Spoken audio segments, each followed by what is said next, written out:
तो सभी भाइयों एवं बहनों को नमस्कार। स्वागत है आपका आपके अपने चैनल सक्सेस जंक्शन एक कदम सफलता की ओर में। मेरा नाम है अतुल शुक्ला और हम लेकर के आ गए हैं आपके लिए मध्य प्रदेश वन रक्षक डिप्टी जेलर जेल पैरी में अभी तक जो एग्जाम हुआ है उसके आधार पर कुछ ऐसे टॉपिक छांटे हैं जहां से सबसे ज्यादा प्रश्न पूछे जा रहे हैं आपके एग्जाम में, चाहे वो फॉरेस्ट गार्ड हो चाहे वो डिप्टी जेलर हो। कौन कौन से वो टॉपिक हैं? तो देखो, प्रमुख समितियां हो गई। अभी कल समितियों से 4-5 प्रश्न आए थे, शुरुआत में भी प्रश्न आए थे। तो आज समितियों के जो मोस्ट 20 इंपोर्टेंट समितियां हैं उनको विथ डिटेल में कवर कर लेंगे। प्रमुख त्योहार और नृत्य से जो प्रश्न आए हैं वो देख लेंगे। इसके बाद में जैविक कृषि से प्रश्न पूछे जा रहे हैं, पर्यावरण से, उनको आज देख लेंगे 25 प्रश्न। ओजोन परत और वायुमंडल की जितनी भी परतें हैं उनसे प्रश्न आ रहे हैं तो उनके प्रश्नों को देख लेंगे। और सुभाष चंद्र बोस से बहुत प्रश्न पूछे जा रहे हैं। तो ये लगभग मान के चलिए कितने हो गए, 2 2 4 1 5 टॉपिक ऐसे हैं जहां से आपको ज्यादातर प्रश्न देखने को मिल रहे हैं। तो आज इन 5 टॉपिक को एकदम डिटेल में कवर करने वाले हैं। 110 प्लस एमसीक्यू आपके लिए लेकर के आ गए हैं। इनको अगर आप देख लेते हैं तो आपके नंबर बाकी दूसरों से कम 10 से 12 नंबर इंक्रीज हो जाएंगे, 10 से 12 नंबर बढ़ जाएंगे मेरे भाई। ठीक है, आगे जिसका अस्पताल सहायक का एग्जाम है वो भी इसको जरूर देखेगा। ठीक है, और जिनका आगे पेपर बचा हुआ है वो भी इसको जरूर देख करके जाएंगे। शुरुआत करें, वीडियो को लाइक करके चैनल को सब्सक्राइब कर देना जिससे आगे आने वाली सारी वीडियो टाइम टू टाइम आपके पास में पहुंच सके और अस्पताल सहायक की जो क्लासेस चल रही हैं वो भी आपके पास में पहुंच सके। आइए शुरुआत करते हैं। आज का पहला प्रश्न ये कल पूछा गया था डिप्टी जेलर के एग्जाम में कि यंग बंगाल आंदोलन की शुरुआत किसके द्वारा की गई थी। 4 ऑप्शन आपके सामने हैं। सही answer Henry Louis Vivian Derozio हो जाएगा। आइए डिटेल में देख लेते हैं। सही आंसर इसका ऑप्शन बी हो जाएगा। तो यंग बंगाल आंदोलन की शुरुआत 1820 के दशक में 1828 के आसपास जो है वो कलकत्ता के हिंदू कॉलेज के युवा और प्रतिभाशाली शिक्षक हेनरी लुई विवियन डेरोजियो ने इसकी स्थापना की थी। यह आंदोलन फ्रांसीसी क्रांति के आदर्शों, स्वतंत्रता, समानता और बंधुत्व से अत्यधिक प्रेरित था। यह प्रश्न आपको लगभग रेलवे में, एमपीपीएससी में, हर एग्जाम में यह प्रश्न देखने को मिल जाता है। ठीक है, अस्पताल सहायक में भी यह प्रश्न 101% आएगा। तो आप लोग अच्छे से इसको देख करके जाना। अच्छा, इनके जो अनुयायी होते थे यंग बंगाल आंदोलन के, उनको डेरोजियन कहा जाता था। ये शब्द याद रखना, डेरोजियन उनको कहते थे। जब पेपर कठिन बनाएंगे तो पूछ लेंगे भैया जो इनके अनुयायी थे उनको क्या कहते थे, तो उनको डेरोजियन कहते थे। आपको डीप से डीप जानकारी हम देंगे कि कितना भी कठिन प्रश्न आए आप उसको आराम से सॉल्व करके आए, क्योंकि माइनस मार्किंग का सिस्टम है भैया। तुक्का लगाओगे तो माइनस में जाओगे। लोगों के -20 -24 तक नंबर आ रहे हैं। ठीक है ना, तो आपको थोड़ा कंट्रोल करना पड़ेगा। आदत पड़ गई तुक्का लगाने की, पहले माइनस मार्किंग होती नहीं थी, इसलिए बहुत सारे लोगों को अब समस्या हो रही है। चलिए, अगला प्रश्न है सर्वेंट सोसाइटी ऑफ इंडिया, इसकी स्थापना किसके द्वारा की गई थी 1905 में। कल ये पूछा गया था कि इनमें से किस समिति की स्थापना 1905 में की गई थी। ऑप्शन में सर्वेंट सोसाइटी दिया गया था, तो यही आपका आंसर हो जाएगा। अब चलिए देख लेते हैं कि इसकी स्थापना किसने की थी। सही आंसर हो जाएगा गोपाल कृष्ण गोखले के द्वारा सर्वेंट सोसाइटी ऑफ इंडिया की स्थापना की गई थी। आइए डिटेल देख लेते हैं। ऑप्शन सी आपका सही हो जाएगा। कब की थी वो देख लेते हैं। तो सर्वेंट ऑफ इंडिया सोसाइटी स्थापना 1905 में गोपाल कृष्ण गोखले ने की थी। उन्होंने 12 जून 1905 को पुणे महाराष्ट्र में इस सामाजिक सुधार संगठन की स्थापना की थी। ठीक है, तो महाराष्ट्र से इस सामाजिक सुधार संगठन की स्थापना गोपाल कृष्ण गोखले के द्वारा की गई थी। चलिए आगे बढ़ लेते हैं। आगे बढ़ने से पहले आप लोग को बता दें, जिनका भी एमपी वन रक्षक या फिर डिप्टी जेलर का एग्जाम बचा हुआ है और वो अच्छे नंबर प्राप्त करना चाहते हैं, आप लगातार देख रहे हैं हमारे सुपर सिलेक्शन नोट्स से सीधे सीधे प्रश्न एग्जाम में छपे मिल रहे हैं। लास्ट में आपको स्क्रीनशॉट भी दिखा देंगे। ठीक है ना, चाहे वो इंग्लिश की बात करें, चाहे वो मैथ की बात करें, चाहे आप साइंस की बात करें, ओजोन परत की बात करें, पर्यावरण की बात करें, सीधे प्रश्न आपको यहाँ से देखने को मिल रहे हैं। तो जिनका एग्जाम बचा हुआ है वो अभी भी मात्र 189 रुपए में complete super selection notes Madhya Pradesh deputy jailer, one रक्षक और जेल प्रहरी के प्राप्त करके अपने नंबरों को 10 से 12-15 नंबर अभी भी इंक्रीज कर सकते हैं। क्या क्या मिलेगा, तो मात्र 189 में आपको पांचों सब्जेक्ट के कंप्लीट थ्योरी नोट्स मिल जाएंगे, प्रैक्टिस सेट मिल जाएगा, मॉक टेस्ट की पीडीएफ मिल जाएगी, 500 से 1000 के आसपास करंट अफेयर करा चुके हैं, पूरी 1 साल की MP current affair plus India current affair, ये दोनों आपको मिल जाएगी। इसके अलावा टॉप 100 सीरीज के अंतर्गत सभी सब्जेक्ट के मोस्ट टॉप 100 क्वेश्चंस को लेकर के लगभग 3200 प्लस एमसीक्यू करवा चुके हैं, वो भी आपको मिल जाएंगे। और 500 प्रश्नों की 3 वीडियो हमने बनाई है, स्पेशल एमपीजी के, साइंस और आपका जो है हिंदी। इन्हीं में से आपको प्रश्न हूबहू देखने को मिल रहे हैं आपके एग्जाम में। ठीक है, तो वो भी सारी पीडीएफ आपको इसी के साथ में मिल जाएंगी मात्र 189 में। प्राप्त कैसे करना है, तो ये क्यूआर कोड का स्क्रीनशॉट खींच लीजिए। कोई ऐप वगैरह इंस्टॉल नहीं करना हो, सीधे व्हाट्सएप पर आपको मिलेगा।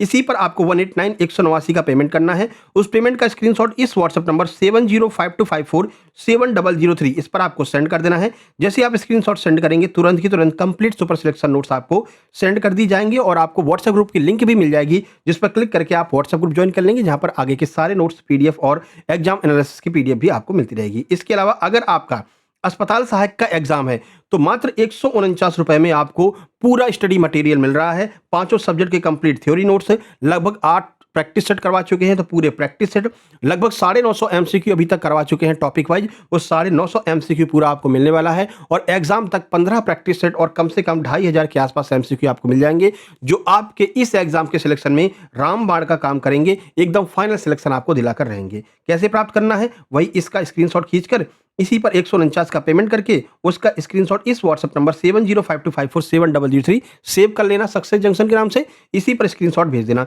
स्क्रीनशॉट भेजोगे जैसे ही वैसे ही आपको नोट्स सेंड कर दी जाएंगे, व्हाट्सएप ग्रुप की लिंक दे देंगे, इस पर क्लिक करके आप व्हाट्सएप ग्रुप ज्वाइन कर लेना। ठीक है, सारी बात समझ में आ गई।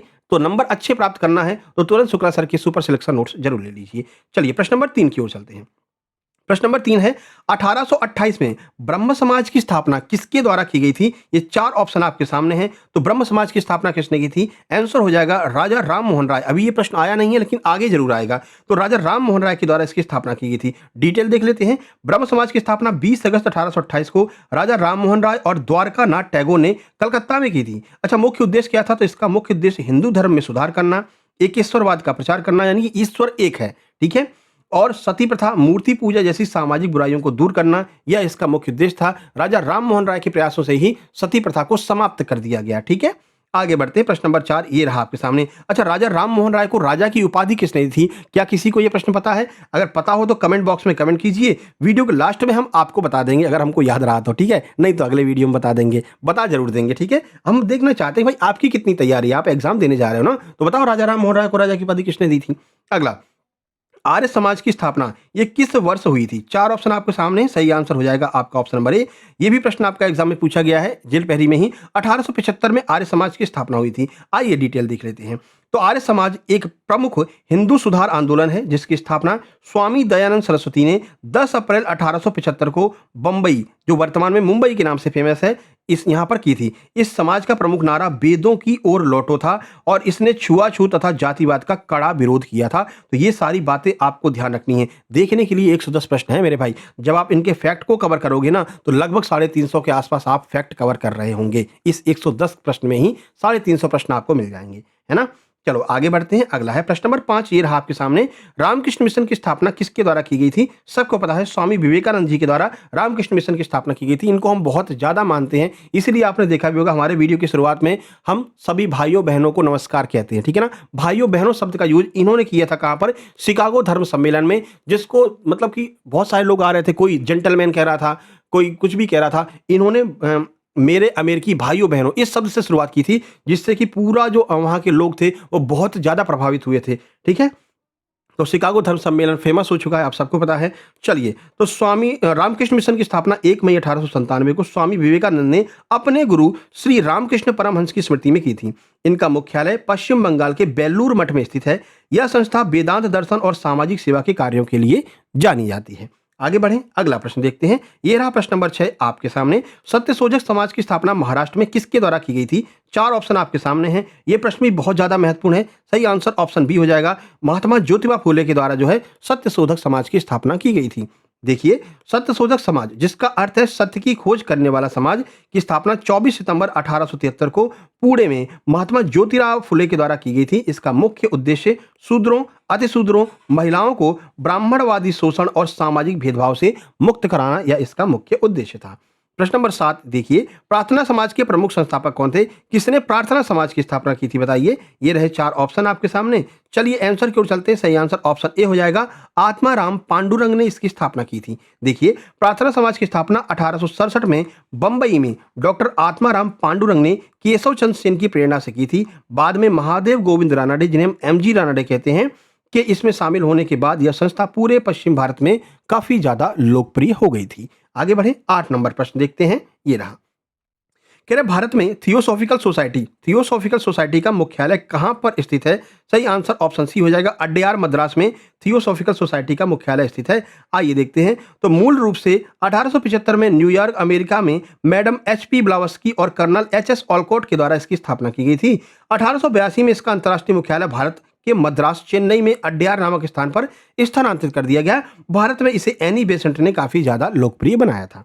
चलिए अगला प्रश्न 9 नंबर, अभिनव भारत नामक गुप्त क्रांतिकारी समाज की स्थापना किसके द्वारा की गई थी? तो ये की थी विनायक दामोदर सावरकर ने। ठीक है, 1904 में इसकी स्थापना की गई अभिनव भारत सोसाइटी। वीर सावरकर भी इनको कहते हैं और अपने बड़े भाई गणेश दामोदर सावरकर के साथ में की थी। 1899 में स्थापित मित्र मेला का ही नया रूप यह महाराष्ट्र का एक प्रमुख क्रांतिकारी था। 1899 में क्या किया इन्होंने, मित्र मेला के नाम से एक संगठन खोला था, उसी का नाम बदल करके 1904 में क्या कर दिया, अभिनव भारत कर दिया था। ठीक है मेरे भाई, आगे बढ़ते हैं। 10 नंबर ये रहा आपके सामने, अनुशीलन समिति किस प्रकार का संगठन था? तो ये एक क्रांतिकारी संगठन था अनुशीलन समिति। देखिए, अनुशीलन समिति बंगाल में 20वीं सदी के प्रथम दशक 1902 में स्थापित एक प्रमुख क्रांतिकारी संगठन था। इसकी स्थापना प्रेमनाथ मिश्र यानी पी मित्रा और मिश्र नहीं है, मित्र है, ठीक है, पी मित्रा और बीरेंद्र कुमार घोष तथा अन्य राष्ट्रवादियों ने की थी, जिसका उद्देश्य हिंसक क्रांति के माध्यम से भारत को ब्रिटिश शासन से मतलब ब्रिटिश शासन को भारत से उखाड़ फेंकना था। अगला 11 नंबर, 1913 में गदर पार्टी की स्थापना कहां पर हुई थी? तो सैन फ्रांसिस्को में गदर पार्टी की स्थापना की थी लाला हरदयाल ने। देखिए, गदर पार्टी की स्थापना 15 जुलाई 1913 को सैन फ्रांसिस्को अमेरिका में लाला हरदयाल, सोहन सिंह भाकना, संतोष सिंह आदि के द्वारा की गई थी। इस पार्टी का मुख्य उद्देश्य भारत में सशस्त्र विद्रोह कर, देखो मतलब सबका टारगेट एक ही था कि किसी भी तरह से अंग्रेजों को भारत से बाहर निकालना है। ठीक है, उसी के लिए हर कोई प्रयासरत था, कोई बाहर से प्रयासरत था, कोई भारत में प्रयासरत था। तो सबके प्रयासों से जो है भारत को स्वतंत्रता मिली है। कोई एक या दो महान व्यक्ति नहीं है जिन्होंने भारत को स्वतंत्रता दिलाई है। ठीक है, अब थोड़ा स्पीड बढ़ाते हैं, 110 प्रश्न है ना, तो ज़्यादा समय नहीं लगाएं। आज आपका एग्जाम नहीं था, इसलिए कोई एग्जाम एनालिसिस की वीडियो नहीं आई है। चलिए, 1876 में इंडियन एसोसिएशन की स्थापना किसने की थी? 4 ऑप्शन आपके सामने हैं। प्रश्न का सही आंसर देख लेते हैं, जो कि ऑप्शन ए है, सुरेंद्र नाथ बनर्जी और आनंद मोहन बोस के द्वारा स्थापना की गई थी। इंडियन एसोसिएशन, जिसे हम भारत संघ के नाम से जानते हैं, 26 जुलाई 1876 को सुरेंद्र नाथ बनर्जी, आनंद मोहन बोस ने की थी। भारतीय राष्ट्रीय कांग्रेस के गठन 1885 से पहले भारत का यह सबसे महत्वपूर्ण और शक्तिशाली राष्ट्रवादी संगठन था। ठीक है, उसके बाद 1885 में कांग्रेस आ गई, जिसका इसमें विलय कर दिया गया। पुनः सार्वजनिक सभा की स्थापना 1870 में किसके द्वारा की गई थी? तो महादेव गोविंद रानाडे ने की थी। ये भी प्रश्न परसों पूछा गया है। ठीक है, तो पुनः सार्वजनिक सभा की स्थापना 2 अप्रैल 1857 को एम.जी. रानाडे, जी.बी. जोशी और अन्य समाज सुधारकों के द्वारा की गई थी। यह संस्था भारत की आम जनता और ब्रिटिश सरकार के बीच मध्यस्थ के लिए काम करती थी और कानूनी रूप से जो है सहायता करती थी भारतीयों की। हरिजन सेवक संघ की स्थापना महात्मा गांधी ने किस वर्ष की थी? 1932 में की थी। ठीक है, तो महात्मा गांधी ने 30 सितंबर 1932 को अस्पृश्यता, छुआछूत को जड़ से मिटाने के लिए इसकी स्थापना की थी। आगे बढ़े, देखिए 15, स्वराज पार्टी के संस्थापक और अध्यक्ष कौन थे? तो सी आर दास और मोतीलाल नेहरू ने मिलकर के इसकी स्थापना की थी।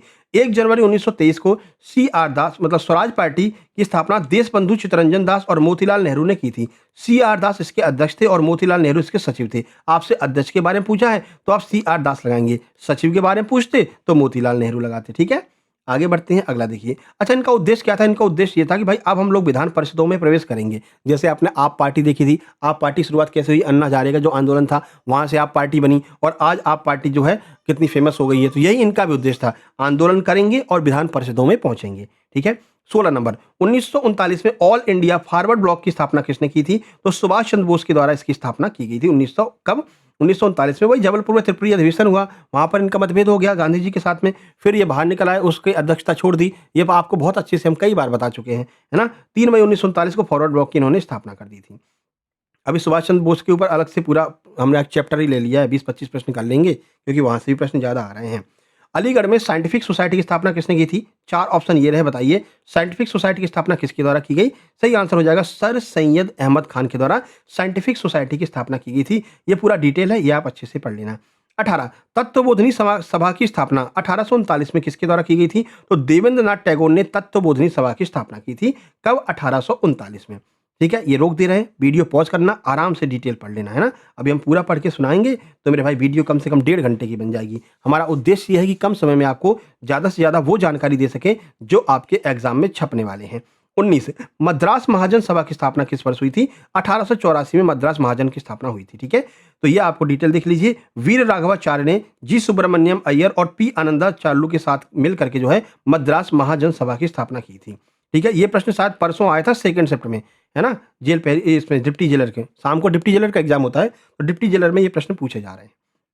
अगला 20 नंबर, भारत की पहली राजनीतिक संस्था माने जाने वाली लैंड होल्डर्स सोसाइटी जमींदारी एसोसिएशन की स्थापना किसके द्वारा की गई थी? द्वारका नाथ टैगोर और राधाकांत देव ने इसकी स्थापना की थी, लैंड होल्डर्स सोसाइटी जमींदारी एसोसिएशन। ये पूरा डिटेल है, ठीक है।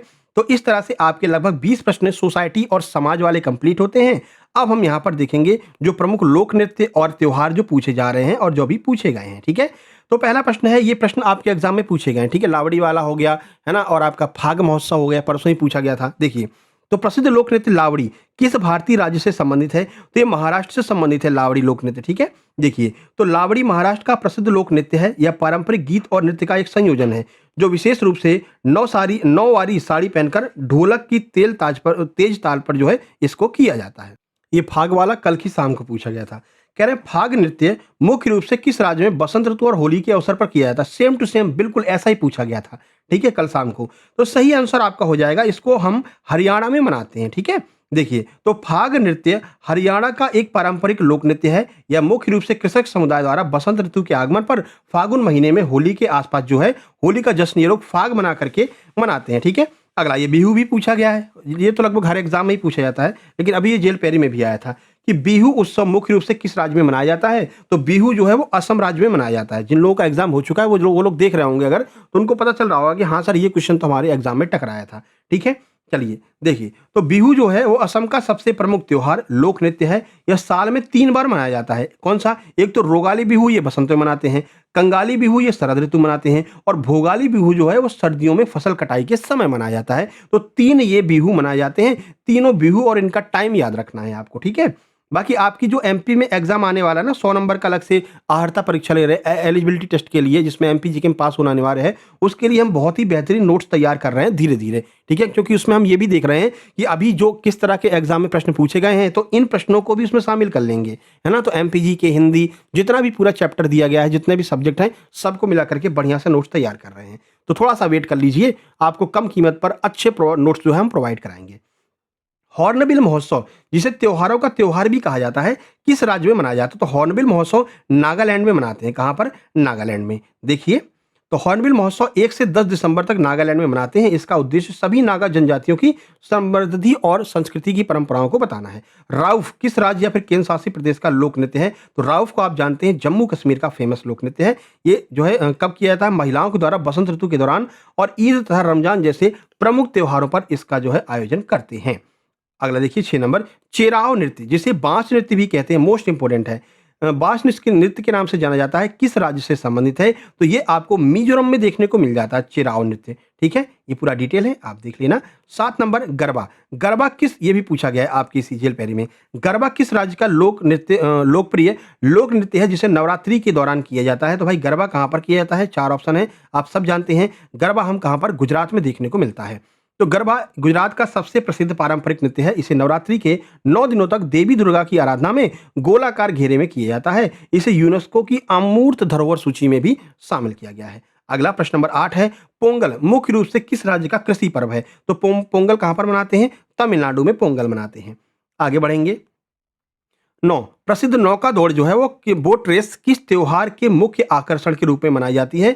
तो ओणम त्योहार जो केरला में मनाया जाता है, यहाँ पर आपको नौका दौड़ देखने को मिल जाती है। एक गाना आपने देखा होगा, उसमें एक बच्चा जो है नाव के आगे खड़ा होकर के ऐसे हाथ हिला ऐसे ऐसे कर रहा था और बढ़िया सा स्टेटस सब किसी ने लगाया था, बहुत फेमस हुआ था वो ना, रील बहुत वायरल हुई थी। तो वो नौका दौड़ जो है ना, वो ओणम के अवसर पर की जाती है, ठीक है। तो ओणम केरल का सबसे प्रसिद्ध बड़ा त्योहार है जो राजा महाबली के स्वागत में मनाया जाता है। इस त्योहार के दौरान प्रसिद्ध वल्लम कली या फिर स्नेक बोट जो है, ये रेस हमको देखने को मिलती है। पंबा नदी में इसका आयोजन किया जाता है। अगला 10 नंबर देखिए, यूनेस्को द्वारा मान्यता प्राप्त कालबेलिया, ये भी पूछा गया था, स्टार्टिंग में आया था 4 तारीख को। कालबेलिया नृत्य ये किस राज्य का है? 4 ऑप्शन आपके सामने हैं। तो उस कालबेलिया नृत्य कहाँ का है? राजस्थान का। कहाँ का? राजस्थान का है। तो कालबेलिया राजस्थान का सपेरा कालबेलिया जनजाति के द्वारा किए जाने वाला पारंपरिक नृत्य है। इसमें क्या होता है? नृत्य की चालें सांप की तरह लचीली होती हैं। इसे 2010 में यूनेस्को की सूची में शामिल किया गया है। तो यूनेस्को वाले तो सारे ही पूछे जा रहे हैं मेरे भाई, ठीक है। अगला 11 नंबर, छऊ मुख्य रूप से किन राज्यों का पारंपरिक मार्शल नृत्य है? तो छऊ कहां पर मनाते हैं? झारखंड में, पश्चिम बंगाल में और ओडिशा में छऊ नृत्य मनाया जाता है। ये पूरा डिटेल दिया है, आप अच्छे से पढ़ लेना। 12 नंबर, लोसर महोत्सव। लोसार महोत्सव भारत के किस राज्य में नव वर्ष के रूप में मनाते हैं? तो लद्दाख का जो नव वर्ष होता है उसे हम लोसर के नाम से मनाते हैं, ठीक है। यहाँ पर पूरा डिटेल है। अगला 13 नंबर, राउत नाचा। राउत नाचा किस राज्य का एक लोकप्रिय नृत्य है जो मुख्य रूप से यादव समुदाय के द्वारा किया जाता है? तो छत्तीसगढ़ का मुख्य नृत्य है राउत नाचा। ठीक है, देखिए, तो राउत नाचा छत्तीसगढ़ राज्य का एक प्रसिद्ध लोक नृत्य है। यह देव उठनी एकादशी दिवाली के बाद के समय किया जाता है। इसे भगवान कृष्ण की भक्ति का प्रदर्शन किया जाता है इसमें। अगला 14, वांगला महोत्सव, जिसे 100 ड्रमों का, ये तो बहुत पूछा गया था यार पिछली बार उसमें पुलिस में, एमपी पुलिस में, तो इसको 3-4 बार पूछ लिया था। ये 100 ड्रमों वाला नृत्य कहाँ पर मनाते हैं? 100 ड्रमों वाला नृत्य कहाँ पर मनाते हैं? तो ये 100 ड्रमों का त्योहार भी कहा जाता है। किस राज्य से संबंधित है? तो ये मेघालय में देखने को मिलता है 100 ड्रमों का नृत्य, जिसका नाम है वांगला महोत्सव। ठीक है, देखिए, तो वांगला महोत्सव मेघालय की गारो जनजाति द्वारा मनाया जाता है। यह एक महत्वपूर्ण फसल उत्सव है। इसे सूर्य देवता सलजोंग के सम्मान और अच्छी फसल के लिए धन्यवाद के प्रतीक के रूप में इसको मनाया जाता है। अगला, फूलों का त्योहार जिसे बथुकम्मा कहते हैं, मुख्य रूप से किस राज्य में मनाया जाता है? ये रहे 4 ऑप्शन आपके सामने। तो बथुकम्मा जो है ये तेलंगाना में मनाया जाता है। कहाँ पर? तेलंगाना में इस त्योहार को मनाते हैं। ये डिटेल आप यहाँ पर देख सकते हैं। 16 नंबर देखिए, यक्षगान। यक्षगान किस राज्य का पारंपरिक लोक रंगमंच यानी कि नृत्य नाट्य रूप है? बताइए, यक्षगान कहाँ पर मनाते हैं? तो कर्नाटक में यक्षगान को मनाया जाता है। यक्षगान कर्नाटक का बहुत ही पुराना पारंपरिक रंगमंच रूप है, जो नृत्य, संगीत, संवाद, भव्य वेशभूषा का अनूठा मिश्रण हमको देखने को यहाँ पर मिलता है। 17 नंबर, चापचार कूट, अति महत्वपूर्ण है, आगे मिलेगा आपको देखने को। चापचार कूट त्योहार किस राज्य का एक महत्वपूर्ण बसंत उत्सव है? तो मिजोरम में जो है, सॉरी मेघालय नहीं, मिजोरम में जो है इसको मनाते हैं। चापचार कूट मिजोरम का सबसे बड़ा और सबसे लोकप्रिय त्योहार है।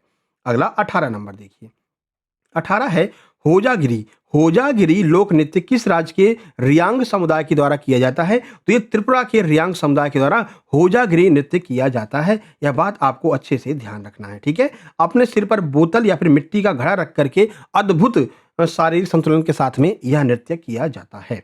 19 नंबर देखिए, संगाई महोत्सव। संगाई महोत्सव किस उत्तर पूर्वी राज्य का सबसे बड़ा वार्षिक सांस्कृतिक उत्सव है? तो ये संगाई महोत्सव कहाँ पर होगा? ये मणिपुर में होगा। अच्छा, संगाई महोत्सव क्यों मनाते हैं? तो संगाई नाम का एक हिरण होता है जिसे डांसिंग डियर के नाम से जानते हैं। अच्छा, ये कहाँ पर पाया जाता है? तो कैबुल लामजाओ नामक एक राष्ट्रीय उद्यान है, जो पूरी दुनिया का एकमात्र तैरता हुआ राष्ट्रीय उद्यान है। ये भी पूछा गया था अभी फॉरेस्ट गार्ड में। एकमात्र तैरता हुआ जो है राष्ट्रीय उद्यान है कैबुल लामजाओ। यहीं पर संगाई हिरण पाए जाते हैं जो उछल कूद करते हुए चलते हैं। इनको डांसिंग डियर के नाम से जाना जाता है। ठीक है, तो इसी के नाम से ये संगाई महोत्सव भी हो गया। तो संगाई महोत्सव मणिपुर का एक राज्य पर्यटन विभाग द्वारा हर साल नवंबर में आयोजित किया जाने वाला एक जो है कहते हैं पर्व है। इसका नाम मणिपुर के दुर्लभ राज पशु संगाई, ठीक है, संगाई हिरण के नाम पर जो है इसका नाम रखा गया है। ब्रो एटलर्ड हिरण के नाम पर इसका नाम रखा गया है। ठीक है, आगे बढ़ते हैं। अगला प्रश्न ये रहा, प्रसिद्ध लोक नृत्य घूमर, ये किस राज्य का है? तो बहुत सिंपल सा प्रश्न है, बताइए घूमर कहां पर किया जाता है? 4 ऑप्शन है, उम्मीद करते हैं आपने आंसर बता दिया होगा, कमेंट बॉक्स में कमेंट कर दिया होगा। आइए आंसर बताते हैं। तो घूमर कहां पर होता है? राजस्थान में घूमर नृत्य किया जाता है। घूमर राजस्थान का विश्व प्रसिद्ध लोक नृत्य है। इसे मुख्य रूप से भील जनजाति के द्वारा राजस्थान महिलाओं के द्वारा किया जाता है। लहंगे के गोल घेरे में घूमने के कारण इसे घूमर घूमर कहा जाता है। ठीक है, अगला 21 नंबर, सिग्मो। सिग्मो किस राज्य का प्रमुख बसंत ऋतु का त्योहार है? तो सिग्मो कहां पर मनाते हैं? गोवा में सिग्मो मनाते हैं। ठीक है, तो सिग्मो या सिग्मोत्सव गोवा के कोंकणी हिंदू समुदाय के द्वारा मनाया जाने वाला एक भव्य त्योहार है। अगला फुगड़ी। फुगड़ी महिलाओं के द्वारा किए जाने वाला किस राज्य का लोक नृत्य है? तो फुगड़ी भी गोवा में किया जाता है, गोवा की महिलाओं के द्वारा किया जाता है। यह भी आपको ध्यान रखना है। अगला 23, गिद्दा। गिद्दा भारत के किस राज्य का लोक नृत्य है? तो ये आप जानते हैं पंजाब में गिद्दा नृत्य किया जाता है। कहां पर? पंजाब में। ठीक है, तो पंजाब इसका बिल्कुल सही आंसर हो जाएगा। चलिए आगे बढ़ लेते हैं। अगला प्रश्न देखिए, नोंग क्रेम नृत्य महोत्सव ये कहां पर किस राज्य की खासी जनजाति के द्वारा मनाया जाता है? तो खासी जनजाति कहां पर पाई जाती है? गारो खासी जयंती है। कहां पर मिलती है? मेघालय में। तो मेघालय इसका बिल्कुल सही आंसर हो जाएगा। ठीक है, तो यह अच्छी फसल, शांति और लोगों की समृद्धि के लिए देवी का बलई सिंसर का आशीर्वाद प्राप्त करने के लिए इसको ये लोग मनाते हैं, नोंग क्रेम त्योहार। अगला डालखाई। डालखाई किस राज्य का प्रसिद्ध लोक नृत्य है? तो ये ओडिशा का फेमस नृत्य है डालखाई। ठीक है, ये डिटेल है, आप पढ़ लेना। आगे बढ़ते हैं। तो ये 25 प्रश्न आपके त्योहारों और नृत्य के कंप्लीट होते हैं। इसमें जो प्रश्न अभी हाल ही में जेल प्रहरी फॉरेस्ट गार्ड में पूछे गए हैं उनको भी कवर कर लिया, और जो प्रश्न आगे आने की संभावना है अस्पताल सहायक और आपके जेल प्रहरी डिप्टी जेलर के एग्जाम में, उसको हमने बता दिया है। अब अगले टॉपिक की ओर चलते हैं। तो नेताजी सुभाष चंद्र बोस के 20 महत्वपूर्ण प्रश्न देख लेते हैं, क्योंकि नेताजी सुभाष चंद्र बोस से हर शिफ्ट में 1 से 2 प्रश्न देखने को मिल ही जा रहा है। ठीक है, आइए आज का पहला प्रश्न, सुभाष चंद्र बोस का जन्म किस स्थान पर हुआ था? तो कटक में। कहां पर? कटक में इनका जन्म हुआ था। 23 जनवरी 1897 को ओडिशा के कटक शहर में इनका जन्म हुआ था। उनके पिता जानकी नाथ बोस जो है वो एक प्रसिद्ध कवि थे। अच्छा, क्या आप कमेंट बॉक्स में कमेंट करके बताएंगे 23 जनवरी को इनके जन्म दिवस के उपलक्ष्य में कौन सा दिवस मनाया जाता है? बताइए, कमेंट बॉक्स में कमेंट कीजिए कौन सा दिवस हम 23 जनवरी को मनाते हैं। अगला, सुभाष चंद्र बोस ने भारतीय सिविल सेवा आईसीएस परीक्षा किस वर्ष उत्तीर्ण की थी? तो 1920 में इन्होंने आईसीएस की परीक्षा इंग्लैंड में जाकर के उत्तीर्ण की थी। आज जो आप आईपीएस और आईएएस बन जाते हो ना, पहले इतना आसान नहीं था मेरे भाई। एग्जाम देने तुमको इंग्लैंड जाना पड़ता था, ठीक है। आजकल तो अगर एग्जाम सेंटर पता चला ग्वालियर के रहने वाले हैं और एग्जाम सेंटर भोपाल पड़ गया तो कहेंगे 2 बार सर खुजाएंगे। जाएं कि नहीं जाएं यार, भोपाल तक कैसे जाएंगे, बड़ी दिक्कत है। पहले लोग इतने थे कि यहाँ से इंग्लैंड जाते थे पेपर देने के लिए, समझ लो। मुझे लगता है एमपीएसबी ने वही फॉलो कर लिया है कि जितने भी यहाँ के लोग हैं ना, तो भोपाल वालों को भेज देंगे सीधी, इंदौर वालों को भेज देंगे सिंगरौली, ऐसे जो है सेंटर देते हैं, ठीक है। तो आप देख लीजिए, उनसे तो कमी है आपका ये संघर्ष, ठीक है। तो कुछ पाने के लिए कुछ खोना पड़ता है मेरे भाई, ठीक है ना। ऐसे बहुत सारे लोग हैं जो एग्जाम देने नहीं जाते। एग्जाम देने जरूर जाओ, चाहे बेशक कोने पर हो, ठीक है, देने जरूर जाओ। चलिए, क्या पता कौन सी चाबी से आपका ताला खुल जाए किस्मत का, है ना।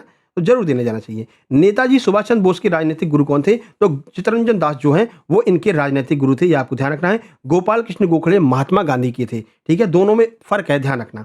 देखो, तो सुभाष चंद्र बोस चित्तरंजन दास देश बंधु को अपना राजनीतिक गुरु मानते थे। उन्होंने दास के समाचार पत्र फॉरवर्ड के लिए भी काम किया था। अगला देखिए, सुभाष चंद्र बोस पहली बार भारतीय राष्ट्रीय कांग्रेस के अध्यक्ष कब चुने गए थे? 4 ऑप्शन आपके सामने है, देखिए कब चुने गए थे। देखिए, सही आंसर हो जाएगा पहली बार 1938 के हरिपुरा अधिवेशन में, ठीक है। हरिपुरा में चुने गए थे। बहुत सारे लोग कंफ्यूज होकर के 1939 का जबलपुर लगा देते, नहीं भैया, पहले हरिपुरा में चुने गए, अगले साल फिर ये चुन लिए गए 1939 में। इतने ओजस्वी थे, इतने तेजस्वी इनके भाषण हुआ करते थे कि लोग इनकी तरफ खींचे चले जाते थे, ठीक है। तो फिर जब दोबारा 1939 में चुन लिए गए तो गांधी जी को बुरा लग गया, पट्टाभी इसी तरह में ये हार गए। तो सुभाष चंद्र बोस जी को पता चला कि भाई गांधी जी को बुरा लग गया, अब क्या किया जाए। उन्होंने कहा चलो ठीक है, गांधी जी को नमस्कार करते हैं और कहते हैं भैया हम अपनी अध्यक्षता पद से इस्तीफा दे रहे हैं। फिर उन्होंने इस्तीफा दे दिया और आगे चल करके 1939 में ही फॉरवर्ड ब्लॉक की स्थापना कर ली, ठीक है। और बाद में राष्ट्रपिता कह करके भी उन्होंने जो है गांधी जी को पुकारा था, ठीक है। सम्मान बराबर करते थे, ऐसी बात नहीं है, अच्छे मतलब सम्मान सबका करते थे। तो 1938 के हरिपुरा अधिवेशन में निर्विरोध कांग्रेस का अध्यक्ष चुना गया। बाद में 1939 में त्रिपुरी अधिवेशन जबलपुर में दोबारा से चुने गए।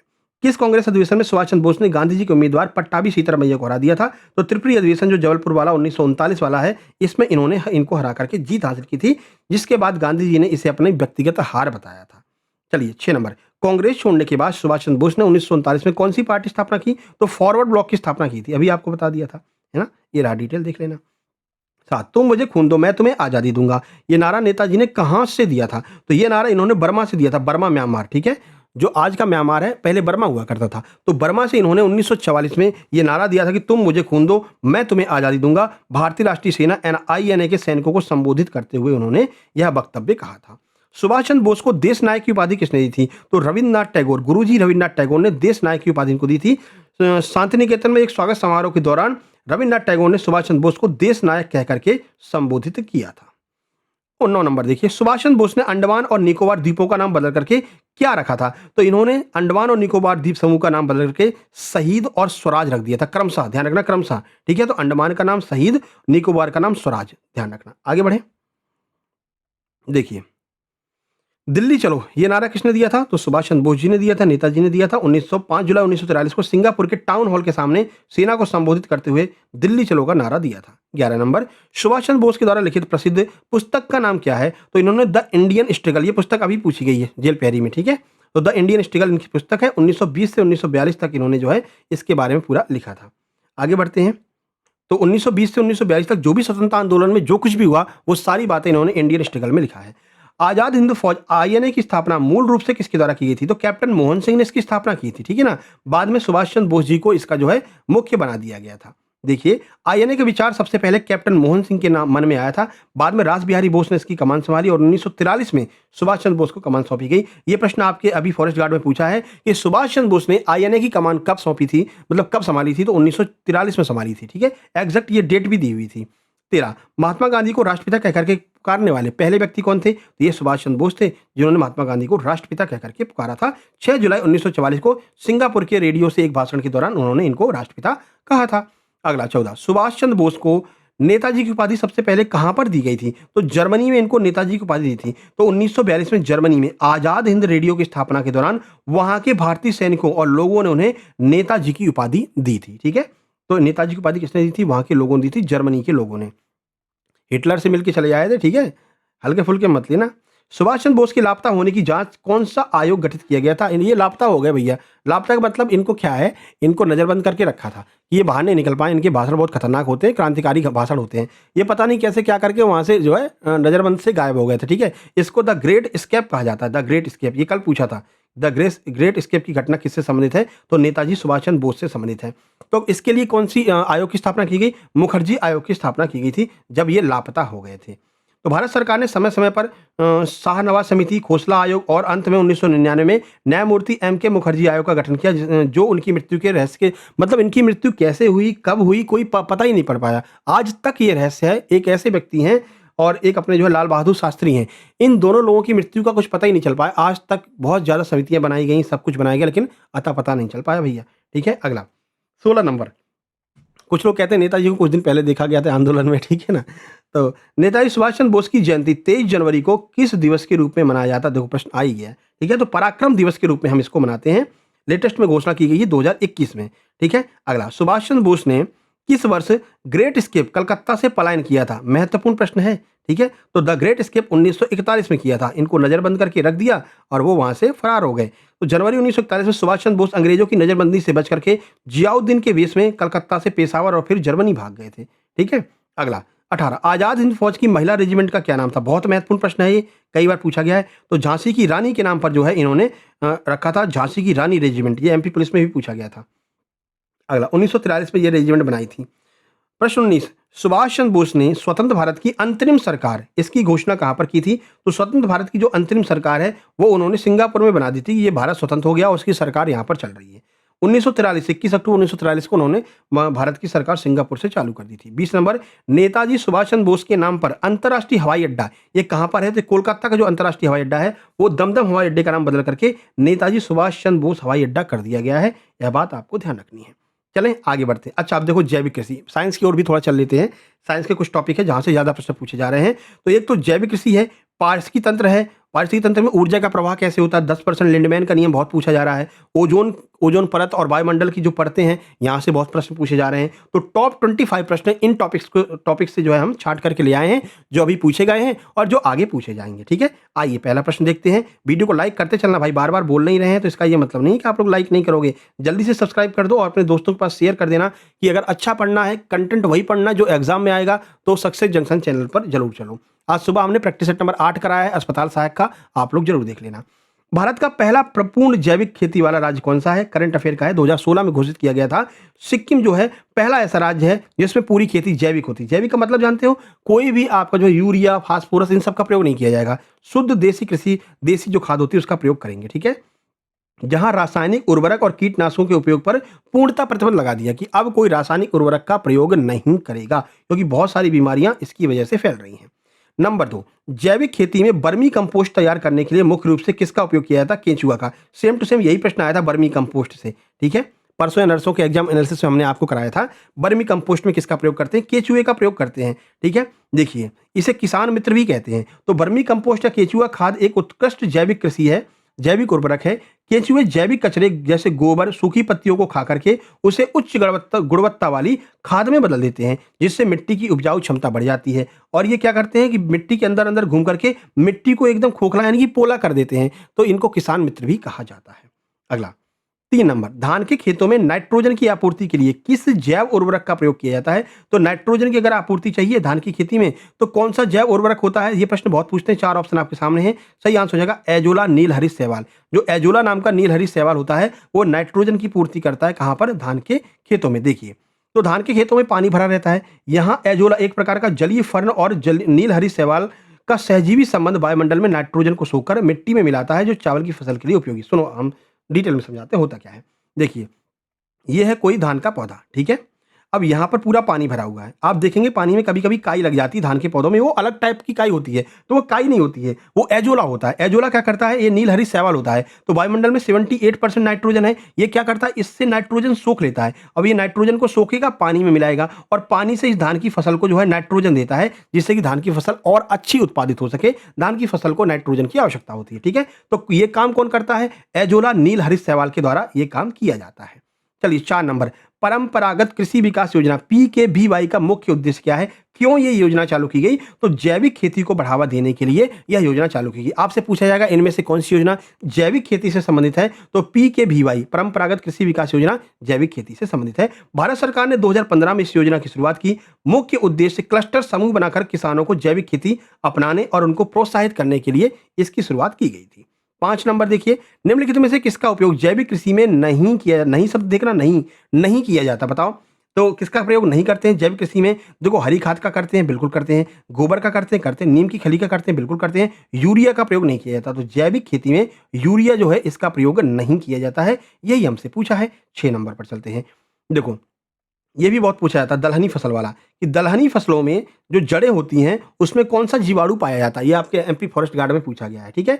तो जो दलहनी फसल होती है जैसे अरहर की दाल हो गई, हाँ मटर की हो गई, इनके जो जड़ें होती हैं उसमें कौन सा पाया जाता है, तो राइबोजियम पाया जाता है। राइबोजियम भी वही काम करता है जो भी एजोला कर रहा था। एजोला जो है धान की फसल में पाया जाता है, राइबोजियम दाल वाली में पाया जाता है। ये भी नाइट्रोजन को लेकर के नाइट्रेट में बदल देता है, जो कि मटर के पौधे को या फिर अन्य दाल के पौधे को नाइट्रोजन की पूर्ति करता है। अगला 7 नंबर, पारिस्थितिकी तंत्र में ऊर्जा का प्रवाह 10% का नियम, ये किसके द्वारा दिया गया था, तो लिंडमैन महोदय के द्वारा दिया गया। ऑप्शन सी, रेमंड लिंडमैन महोदय। ये 10% नियम से बहुत प्रश्न आ रहे हैं घुमा फिरा करके, हमने कई बार आपको समझाया है। 10% का नियम ये होता है कि भाई जिसके पास से आपने ऊर्जा ली है, मान लीजिए घास है, इस घास को किसने खाया, इस घास को बकरी ने खाया, तो बकरी के पास में इसकी केवल 10% ऊर्जा ही जाएगी, ठीक है। उसके बाद में बकरी को खा लिया शेर ने, तो शेर के पास में केवल 10% ऊर्जा ही जाएगी, यानी केवल 10% ऊर्जा का स्थानांतरण होता है। इसी को लिंडमैन का 10% ऊर्जा नियम कहते हैं। 1942 में इनके द्वारा यह नियम दिया गया था, यानी केवल और केवल 10% ऊर्जा ही स्थानांतरित होती है, बाकी 90% ऊर्जा ऊष्मा और श्वसन के रूप में नष्ट हो जाती है मेरे भाई, ठीक है। चलो 8 नंबर पर देखते हैं। 8 नंबर है, किसी भी पारिस्थितिकी तंत्र में ऊर्जा का अंतिम और प्राथमिक स्रोत क्या होता है, बताइए। तो सूर्य का प्रकाश अंतिम भी होता है और प्राथमिक भी होता है। सूर्य के प्रकाश, अगर सूर्य का प्रकाश नहीं हो तो कोई भी पारिस्थितिकी तंत्र कार्य नहीं कर पाएगा, ठीक है। जैसे कि ये पौधा, ये पेड़ है, ठीक है, आम का पेड़ है, कौन सा पेड़ बन गया, ये आम का ही पेड़ है, आम का पेड़ है, ये सूर्य है, ठीक है। अब आम के पेड़ को अगर जिंदा रहना है तो सूरज की रोशनी चाहिए भाई, तो सूरज की रोशनी यहाँ से आएगी। इनके अंदर क्या रहता है, क्लोरोफिल रहता है। क्लोरोफिल सूरज की रोशनी वायु की उपस्थिति में अपना खाना बना लेते हैं, इस प्रक्रिया को प्रकाश संश्लेषण कहते हैं, ठीक है ना। तो कोई भी पारिस्थितिकी तंत्र हो, अब भाई पेड़ पर बहुत सारे जीव जंतु रह रहे हैं, अगर पेड़ ही नहीं रहेगा तो जीव जंतु नहीं रहेगा, पूरा का पूरा पारिस्थितिकी तंत्र नष्ट हो जाएगा। तो कोई भी पारिस्थितिकी तंत्र हो, ऊर्जा का स्रोत उसके लिए क्या है, सूर्य का प्रकाश होता है। तो पृथ्वी पर मौजूद अधिकांश पारिस्थितिकी तंत्रों के लिए सूर्य ही ऊर्जा का एकमात्र प्राथमिक स्रोत है। हरे पौधे सूर्य के प्रकाश का उपयोग करके प्रकाश संश्लेषण की प्रक्रिया के द्वारा अपने भोजन का निर्माण करते हैं, ठीक है। 9 नंबर पर चलते हैं। एक खाद्य श्रृंखला में पारिस्थितिकी तंत्र के भीतर ऊर्जा का प्रवाह हमेशा कैसे होता है, ये सेम टू सेम प्रश्न पूछा गया है।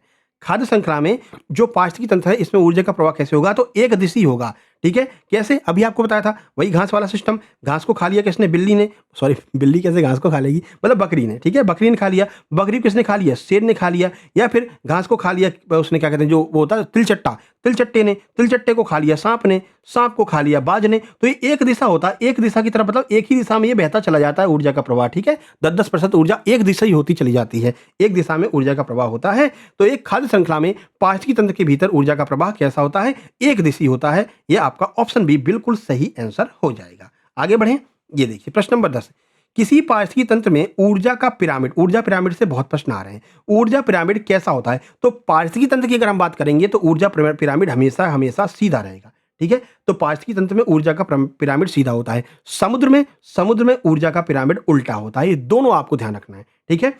तो ऊर्जा का पिरामिड कभी भी उल्टा नहीं हो सकता, क्योंकि ऊर्जा हमेशा उत्पादकों आधार से शीर्ष उपभोक्ताओं की तरफ घटती जाती है। कैसे घटती जाती है बताया था आपको, भाई यहाँ पर घास रहेगी तो घास के पास में सबसे ज्यादा ऊर्जा, फिर पहुंची बकरी, बकरी के पास में 10%, फिर उससे कम ऊर्जा किसके पास, शेर के पास में, फिर ऐसे ही ऊर्जा घटती चली जाती है। तो पारिस्थितिकी तंत्र का जो पूरा पिरामिड होता है वो सीधा होता है और समुद्र का पिरामिड उल्टा होता है, ठीक है। आगे बढ़ लेते हैं। अगला देखिए 11 नंबर, 11 नंबर क्या है? 11 नंबर है खाद्य श्रृंखला में प्राथमिक उपभोक्ता आमतौर पर कौन होते हैं? तो जो शाकाहारी होते हैं वो प्राथमिक उपभोक्ता होते हैं। कैसे? भाई घास ये शाकाहारी है, इसको खा लिया उसने बकरी ने, तो बकरी कौन होगी? प्राथमिक उपभोक्ता हो गई। और प्राथमिक उपभोक्ता कौन है? ये शाकाहारी है। तो शाकाहारी लोग जो होते हैं वो प्राथमिक उपभोक्ता होते हैं। यह बात आपको अच्छे से ध्यान रखना है। उपभोक्ता का अर्थ होता है कि कौन सबसे पहले कंज्यूम कर रहा है। तो भाई घास को कौन कंज्यूम कर रहा है? शाकाहारी लोग कर रहे हैं। अपन भी शाकाहारी हैं, सर्वाहारी हैं अपन तो, ठीक है? घास तो खाते ही खाते हैं। घास सर घास खाते हैं। अरे भैया पालक क्या है? पालक घास है, ठीक है? तो शाकाहारी अपन भी है, लेकिन अपन को सर्वाहारी में जो है ओमनीवोरस में काउंट किया जाता है। क्यों? क्योंकि अपन मांस भी खाते हैं और शाकाहारी भी हैं, ठीक है? तो प्योर रूप से शाकाहारी नहीं है। प्योर रूप से जो शाकाहारी है, वो जो प्योर है वो कौन है? वो बकरी वगैरह हो जाएंगी, जानवर हो जाएंगे, ठीक है? आगे बढ़ते हैं। ये सॉल्यूशन है। आगे बढ़ते हैं। 12 नंबर देखिए, इसको पढ़ लेना आराम से, ठीक है? चलो 12 नंबर देखते हैं। ऐसे लोग जो अपना सीधे पौधों से भोजन ग्रहण करते हैं, उनको प्राथमिक उपभोक्ता कहा जाता है। बस इतना ध्यान रखो। जैसे खरगोश हो गया, बकरी हो गया, ये सब। पारिस्थितिकी तंत्र में सबसे अधिक ऊर्जा किस पोषण स्तर पर उपलब्ध होती है? सबसे ज्यादा ऊर्जा कहां पर रहेगी? तो उत्पादक के पास में रहेगी, प्रोड्यूसर के पास में। भाई कौन है उत्पादक यहाँ पर? घास है। घास के पास में सबसे ज्यादा ऊर्जा है। इसके बाद में ऊर्जा बकरी खाएगी, बकरी के बाद में शेर खाएगा, तो फिर तो ऊर्जा नष्ट होना शुरू हो जाती है ना, 10-10% आगे बढ़ती है। मेन रूप से किसके पास में सबसे ज्यादा ऊर्जा है? तो घास के पास में सबसे ज्यादा ऊर्जा है। और घास क्या है? घास उत्पादक है इस स्थिति में। तो ध्यान रखना, पारिस्थितिकी तंत्र में सबसे अधिक ऊर्जा किसके पास में रहती है? प्रोड्यूसर यानी कि उत्पादक के पास में रहती है। तो खाद्य श्रृंखला के आधार पर सबसे अधिक ऊर्जा होती है जो पौधों उत्पादकों के पास में होती है। ज्यो ज्यो हम खाद्य श्रृंखला में ऊपर की ओर बढ़ते चले जाते हैं, ऊर्जा हमारी घटती चली जाती है। किसके नियम के अनुसार? तो लिंडमैन के 10% नियम के अनुसार, ठीक है मेरे भाई? 13 नंबर, पृथ्वी के वायुमंडल में ओजोन परत मुख्य रूप से कहां पर पाई जाती है? तो बहुत अच्छे समझा रखा है, समताप मंडल में ओजोन परत पाई जाती है। आइए फिर से आपको समझा देते हैं। यह है ओजोन परत, ठीक है? बड़े अच्छे से इसको सजा दें, ये हमारा बहुत मदद करती है। अगर ये नहीं हो ना तो स्किन कैंसर हो सकता है, ठीक है ना? तो ये है ओजोन परत, ये है सूरज, ठीक है? अब सूरज से रोशनी आई, तो सूरज की रोशनी इसको जो है ना, ये ओजोन परत फ़िल्टर करने का काम करती है। इसमें पराबैंगनी किरणें पाई जाती हैं सूरज की रोशनी में, और पराबैंगनी किरणें हमारे लिए खतरनाक होती हैं, लाल-लाल कर देते हैं, खतरनाक होती हैं। ये क्या करती है? ये पूरी पराबैंगनी किरणों को सोख लेती है और फ़िल्टर करके प्रकाश हमारे पास में पहुँचाती है, ठीक है? जिससे कि ज़मीन पर किसी भी प्रकार की हानि ना हो। लेकिन अब हम क्या कर रहे हैं? सीएफसी निकाल रहे हैं, क्लोरोफ्लोरोकार्बन निकाल रहे हैं, बढ़िया रेफ्रिजरेटर चला रहे हैं, एसी चला रहे हैं। तो सीएफसी निकलने से क्या हो रहा है? इस ओजोन परत को नुकसान पहुंच रहा है, और ये ओजोन परत में जो है धब्बे देखने को मिल रहे हैं, बहुत बड़े-बड़े धब्बे हो जा रहे हैं। धब्बे का मतलब इन्हें होल हो जा रहा है, ठीक है? ओजोन में होल हो रहा है। अब क्या होगा? अब ये सूरज तो अपनी भाई पराबैंगनी किरणों को भेजेगा, वो नहीं मानने वाला। सूरज ने पराबैंगनी किरणों से मिश्रित प्रकाश भेजा, अब ये फ़िल्टर नहीं कर पाएगी। क्यों नहीं कर पाएगी? भाई कैसे फ़िल्टर करे? तुमने पहले से इसमें छेद कर दिया है, तो इन छेद में से ये यूवी किरणें जो होती हैं, पराबैंगनी किरणें जो होती हैं, वो धरती पर प्रवेश करने लगी हैं। और जब ये धरती पर प्रवेश करने लगेंगी तो समझ लो सबसे बड़ा हानि किसको होगा? सबसे बड़ी हानि होती है मानवों को, और मानवों को स्किन कैंसर जैसी घातक बीमारी हो सकती है, ठीक है? उसके बाद में यही यूवी किरणें समुद्र में चली जाती हैं, और जो समुद्री घास होती है, एल्गाई वगैरह जो होती हैं, उनको नष्ट कर देती है। तो उनको नष्ट करने से क्या होता है? जो समुद्री जीव पूरी तरह से घास पर डिपेंड है, जैसे कि डुगोंग गाय होती है, डुगोंग जिसे हम समुद्री गाय कहते हैं, ठीक है? तो ये डुगोंग जो है वो घास को ही खाती है, समुद्री घास को खाती है। अब इसके लिए खाना ही नहीं बच रहा है। क्यों? पराबैंगनी किरणें अंदर तक जाकर के समुद्री घास को नष्ट कर दे रही हैं। तो इस तरह से हर तरफ से जो है पराबैंगनी किरणें हमको नुकसान पहुंचाती हैं। तो ओजोन परत का रहना हमारे लिए बहुत ज़्यादा महत्वपूर्ण है, ठीक है? सारी बात समझ में आ गई? 15 से 30 किलोमीटर की ऊंचाई पर ये पाई जाती हैं। सूर्य से आने वाली हानिकारक पराबैंगनी किरणों को ये सोख लेती हैं, ठीक है मेरे भाई? पसंद आ गया है तो लाइक कर देना और चैनल को सब्सक्राइब कर देना। आगे आपको इसी तरह की सारी जानकारी मिलती रहेगी। चलिए 14 नंबर पर चलते हैं। देखिए, ओजोन परत के क्षरण के लिए मुख्य रूप से कौन सी गैस जिम्मेदार है? तो अभी आपको बताया था क्लोरोफ्लोरोकार्बन, ठीक है? सीएफसी जो है वो सबसे ज्यादा जिम्मेदार होती है। कहाँ पे पाई जाती है? तो रेफ्रिजरेटर, एसी, एरोसोल जो स्प्रे होते हैं, फुस-फुस करके, ये फॉग है, ये वो है, ये केएस है, ये सारे स्प्रे जो आप लगाते हो उसमें भी यही होती है, ठीक है? 15 नंबर देखिए, ओजोन परत की मोटाई मापने के लिए किस इकाई का प्रयोग करते हैं? तो डॉप्सन, ठीक है? डॉप्सन इकाई जो होती है वो ओजोन परत की मोटाई मापने का कार्य करती है। आगे बढ़िए 16 नंबर, विश्व ओजोन दिवस, ये भी पूछा गया है कब मनाया जाता है? तो 16 सितंबर को विश्व ओजोन दिवस मनाया जाता है हर वर्ष। 1887 से इसको शुरू किया गया था। अगला देखिए 1987, सॉरी 1887 में कहाँ से आ जाएंगे? 16 सितंबर 1987 को शुरुआत की गई थी। ओजोन परत को बचाने के लिए कौन सी अंतर्राष्ट्रीय संधि की गई? बहुत ज्यादा महत्वपूर्ण है, बताइए। 4 संधियां आपके सामने हैं, सही आंसर आपका हो जाएगा Montreal protocol. Montreal protocol ozone परत से संबंधित है, यह आपको ध्यान रखना है, कई बार पूछा गया है। अगला 18 नंबर, ओजोन परत में एक बड़ा छेद पहली बार किस महाद्वीप के ऊपर देखा गया था? तो अंटार्कटिका जो महाद्वीप है, यहाँ पर ओजोन परत में सबसे बड़ा छेद पहली बार देखा गया था। तब से दिमाग खराब हो गया, भैया इतना बड़ा छेद हो गया, यानी कि ओजोन परत से सबसे ज़्यादा यूवी किरणें कहाँ से नीचे आ रही हैं? अंटार्कटिका पर सबसे ज़्यादा यूवी किरणें आ रही हैं। तो 1980 के दशक के मध्य में, अब तो पता नहीं कितना हो गया, 1980 की बात की जा रही मेरे भाई, ठीक है? ब्रिटिश वैज्ञानिकों ने पहली बार अंटार्कटिका दक्षिणी ध्रुव के ऊपर ओजोन परत में भारी कमी, जिसे ओजोन छिद्र कहा गया, की खोज की थी। वायुमंडल की परतें जो हैं वो वहाँ पर जो है कमज़ोर होती दिखाई दे रही थी। अगला देखिए 19 नंबर, मौसम संबंधी, नंबर क्रम सही चल रहा है ना? 18 के बाद 19। मौसम संबंधी लगभग सभी घटनाएँ, जैसे बारिश हो गया, आंधी हो गया, बादल का बनना, वायुमंडल की किस परत में होती हैं? परतों से बहुत प्रश्न आ रहे हैं, ठीक है? हालाँकि एनालिसिस में भी हमने पूरी 7 की 7 परतें आपको पढ़ा दिया था, फिर भी यहाँ पर देख लीजिए। तो कौन-सी ऐसी परत है जहाँ पर मौसम संबंधी घटनाएँ होती हैं? 4 ऑप्शन आपके सामने हैं। सही आंसर आपका ऑप्शन नंबर बी हो जाएगा, जिसे हम क्षोभ मंडल कहते हैं। 2 बार ये प्रश्न पूछा गया। पहला पूछा गया कि पृथ्वी की सबसे निचली परत को क्या कहते हैं? पृथ्वी की नहीं, मतलब वायुमंडल की सबसे निचली परत को क्या कहते हैं? जो पृथ्वी के समीप रहती है, तो उसको क्षोभ मंडल कहते हैं, जहाँ पर हम रह रहे हैं, ठीक है?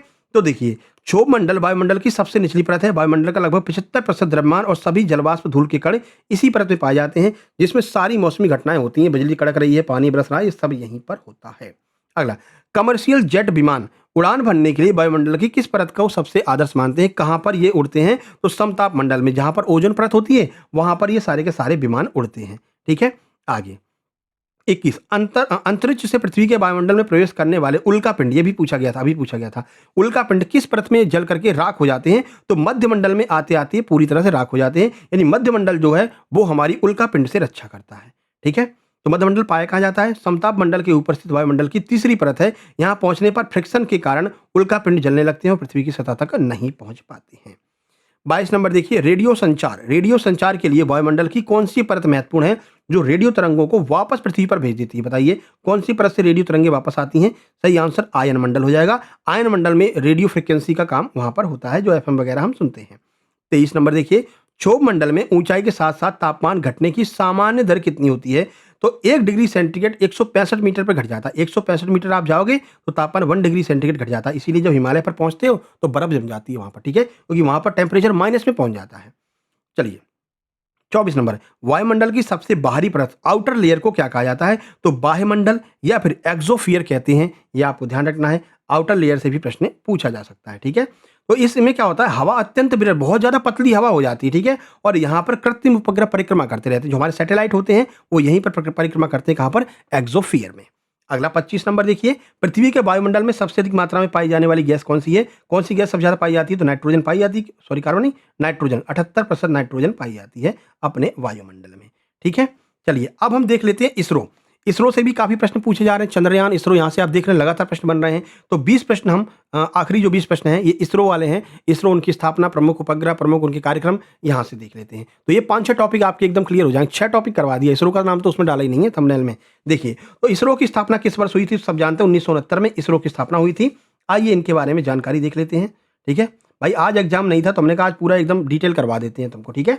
तो इसरो की स्थापना 15 अगस्त 1969 को हुई थी। इससे पहले भारत में अंतरिक्ष अनुसंधान के लिए 1962 में इंकोस्पार की स्थापना की गई थी, जिसे बाद में बदल करके इसरो कर दिया गया था, ठीक है?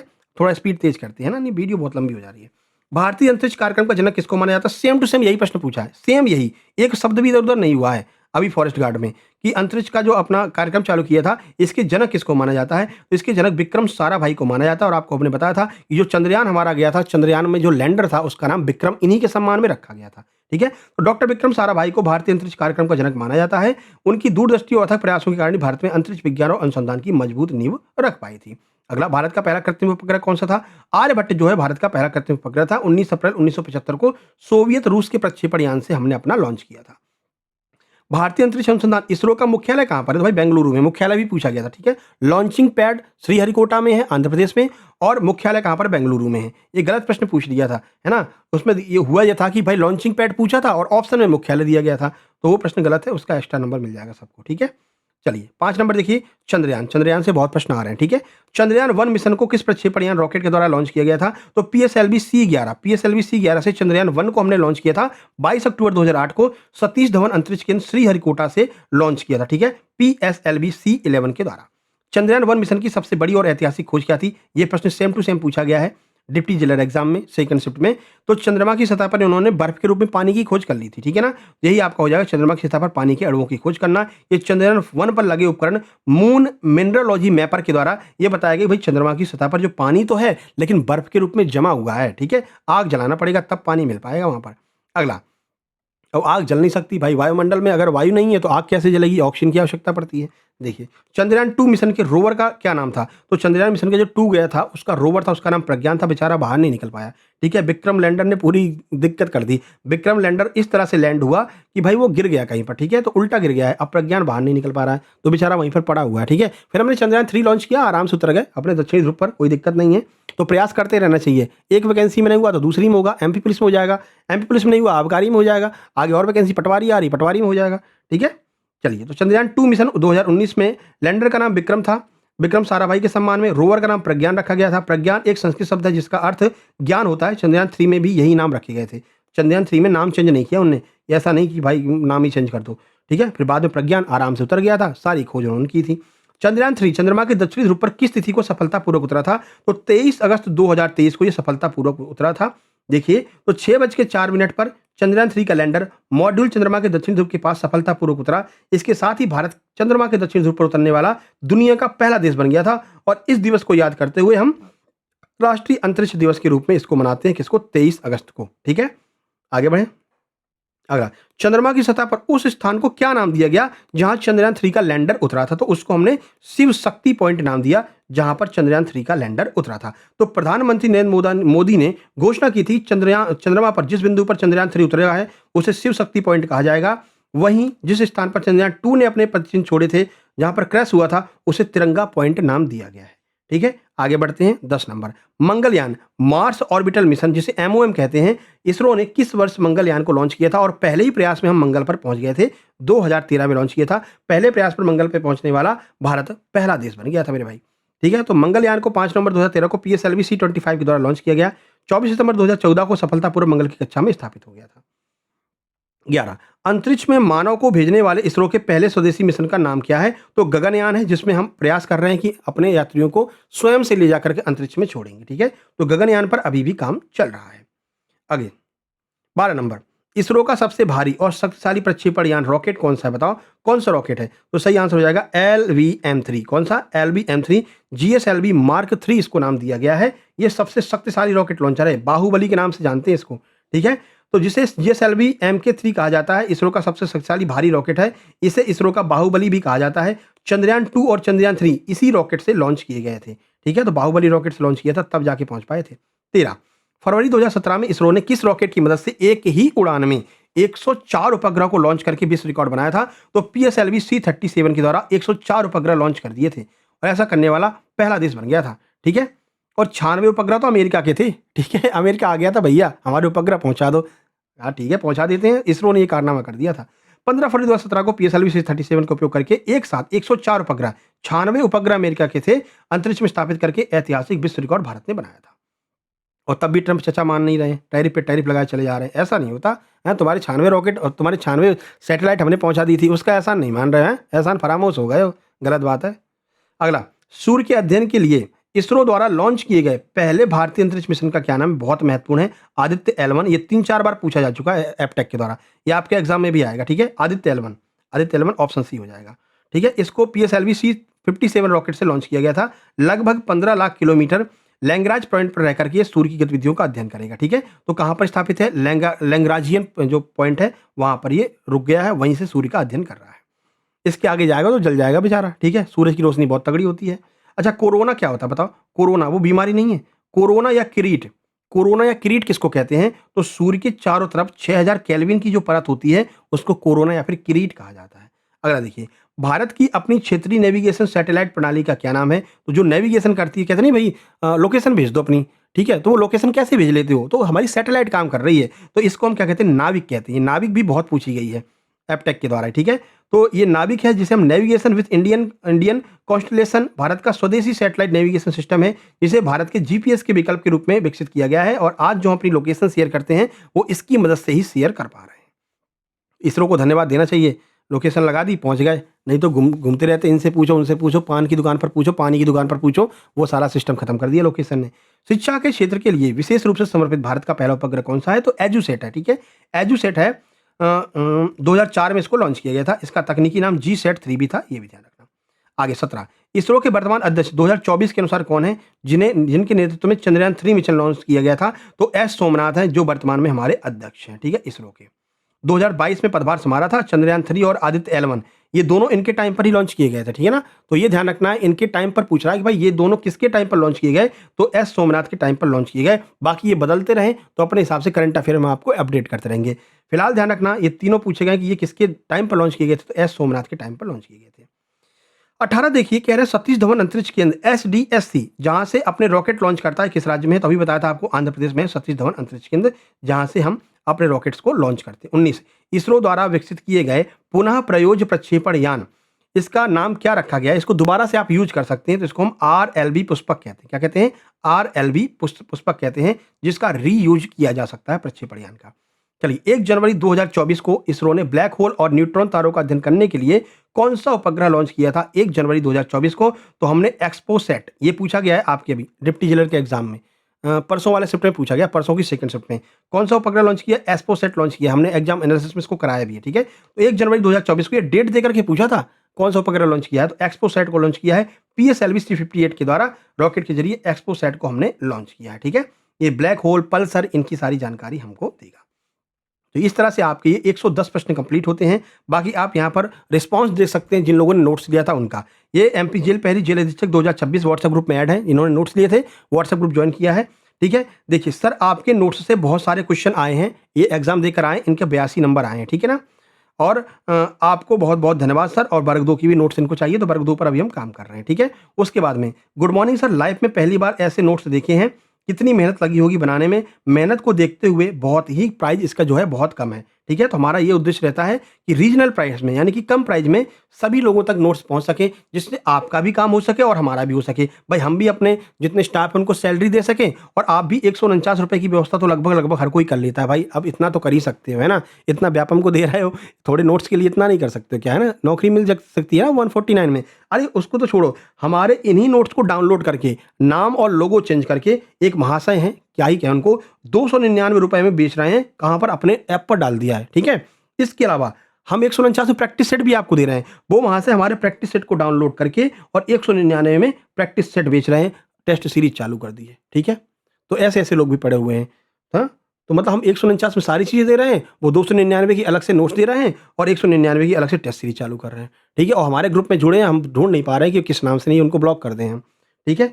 चलिए, बाकी वीडियो पसंद आ गया हो तो वीडियो को लाइक कर देना, चैनल को सब्सक्राइब कर लेना, आगे भी आपको इसी तरह से वीडियो मिलते रहेंगे। अस्पताल सहायक का बढ़िया से तैयारी करा रहे हैं, बढ़िया आपकी एग्जाम एनालिसिस भी करवाएँगे और जल्दी से अस्पताल सहायक के नोट्स ले लीजिए। फिर आप भी इसी तरह से मैसेज कर रहे होंगे कि सर हमारा इसमें सिलेक्शन हो गया, हमारा जो है फॉरेस्ट में हो गया, तो ये आप लोग जो है नोट्स परचेज कर लेना। इस व्हाट्सएप नंबर पर मैसेज करके आप लोग नोट्स परचेज कर सकते हैं।